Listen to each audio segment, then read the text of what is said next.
fazendo um show só para negros. E eu fiz uma coisa que eu nunca vi ninguém fazer, os negros. E eu distribuí rosa para eles. Eles disseram que nunca tiveram essa festa. Vocês já viram algum negro ganhar uma rosa? Eu pergunto a vocês. Meu nome é Márcio Siqueira, terceiro período aqui na Faculdade Dom Helder.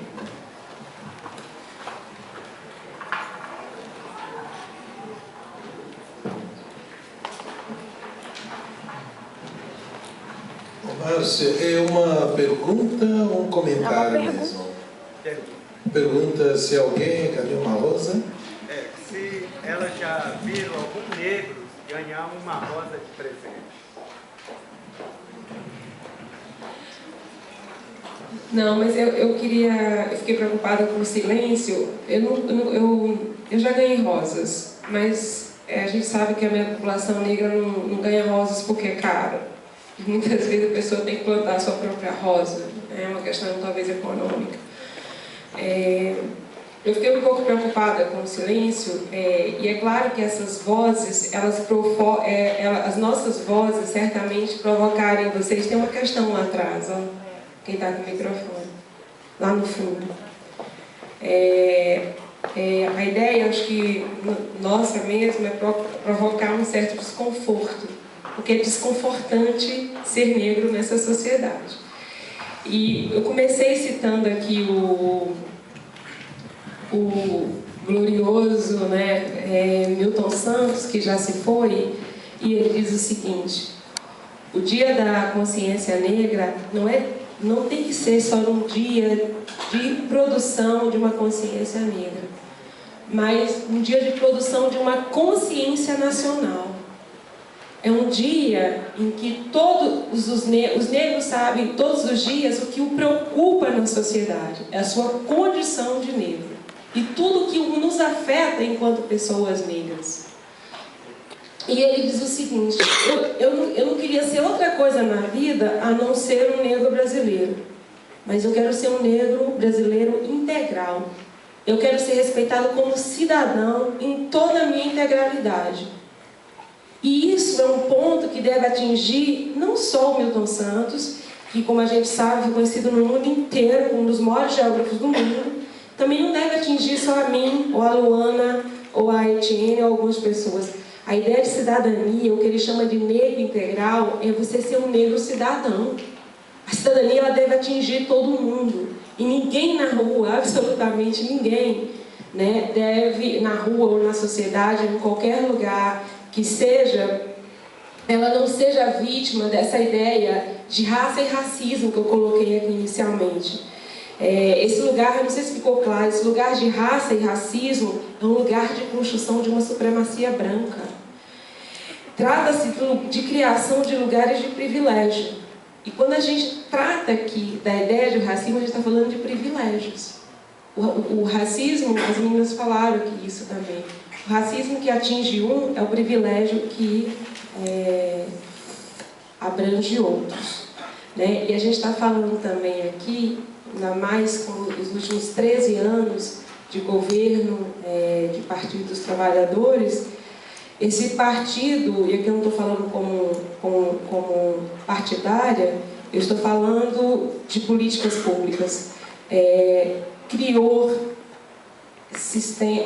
políticas e mexeu nas bases de sistemas de permanência de poder. E isso desagradou profundamente a sociedade brasileira. Recentemente, um professor da UFMG, médico, escreveu no Facebook. Tenho até vergonha, mas vamos lá. Ele disse o seguinte: eu achei um absurdo chegar na sala de aula e ter uma aluna da Guiné estudando aqui no Brasil com bolsa integral do governo brasileiro. O que eu tenho a ver com isso? Eu aposto na meritocracia.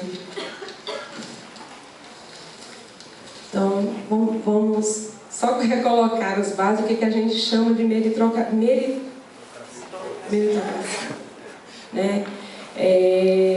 o que faz cada um de nós passar no vestibular ou não. Eu fico extremamente emocionada com a fala da Etienne, né? Porque a Etienne, ela teve que matar um leão. O pai dela matar um leão. Não pode mais falar matar leão, porque é ecologicamente incorreto, desculpa. Teve que, né, ter uma luta imensa para conseguir isso. A Etienne e eu, certo? E a Luana, nós temos trajetórias completamente diferentes. Nós três. Mas nós três, embora de um ponto de vista social, algumas de nós aqui pode ter tido alguns privilégios, nós ainda estamos em outro lugar desses privilégios. Bem aqui. Boa noite a todos. Meu nome é Lucas.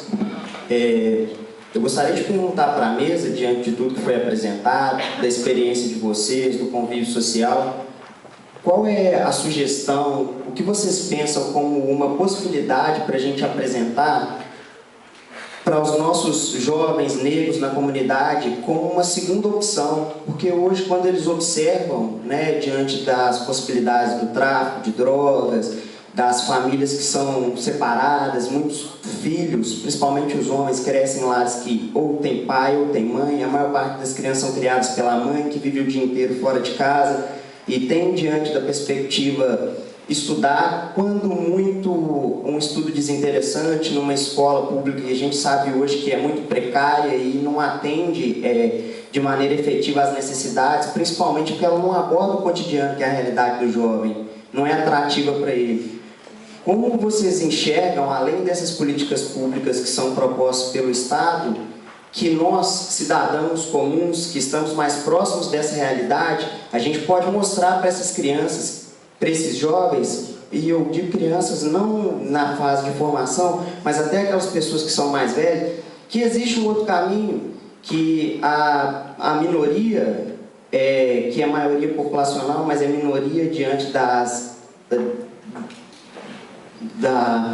sociedade, ela tem força efetiva para trilhar um caminho diferente, para galgar outras posições que fogem um pouco dessa meritocracia, que a gente não precisa formar aqueles poucos que formam na comunidade, no ensino superior, ele não precisa sair da comunidade. Existe a possibilidade dele retornar lá dentro e fazer um trabalho mais efetivo com essas crianças, mas como alcançá-los? Sendo que a meritocracia prega que quem tem o melhor tênis, quem tem a roupa mais bonita, quem anda no carro mais bacana, ainda assim é a pessoa mais valorizada. Como ser negro sem espelhar os brancos numa comunidade que sempre nos diz que aquela é a imagem a ser seguida e não essa que foi dita.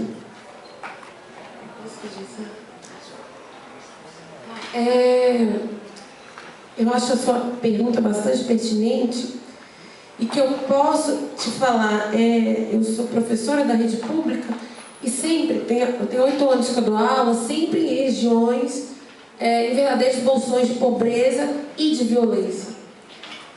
Esse trabalho de transformação é muito difícil, é muito difícil.